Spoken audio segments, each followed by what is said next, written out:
গাঁজা মদ ইয়াবা যেভাবে আমাদের সমাজের ভিতরে দিন দিন বৃদ্ধি পাচ্ছে, ক্যান্সার রোগও এত দ্রুত বৃদ্ধি পাচ্ছে না।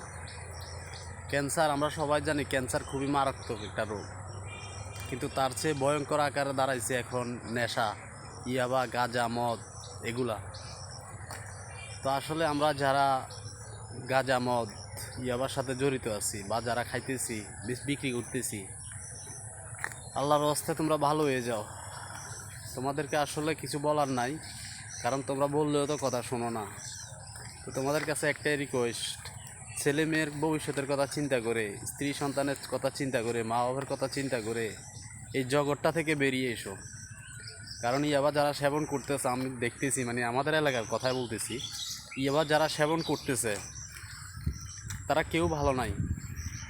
হয়তো চুরি করতেছে রাত্রে, কারো বউ চলে যাইতেছে, কারো ছেলে মেয়ে অন্য একটা মানুষের দুয়ারে দুয়ারে ঘুরতেছে খানার জন্য, খানা পাইতেছে না। তুমি কি করতেছো? গাঁজা খাইতেছো, মদ খাইতেছো, ইয়াবা খাইতেছো, কিন্তু তোমার ছেলে মেয়ে, তোমার বিবি বাচ্চা, তারা না খেয়ে কষ্ট পাইতেছে, তারা চলে যাইতেছে, তোমার সংসারটা নষ্ট হয়ে গেছে, তোমাকে ডিভোর্স দিয়ে দিতেছে।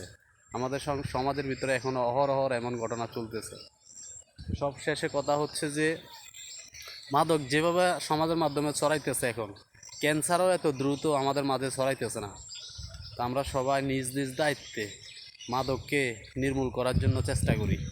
মাদককে যদি আমরা এখনই যদি ধ্বংস করার চিন্তা না করি, আমাদের ভিতরে মাদক যেভাবে আসতেছে, মনে হয় আগামী প্রজন্ম আমাদের ছেলে মেয়ে যারা আছে তারা সবাই মাদকের সাথে জড়িত হয়ে যাবে। মাদক ঠেকানো পড়াটা অনেক মুশকিল হয়ে যাবে।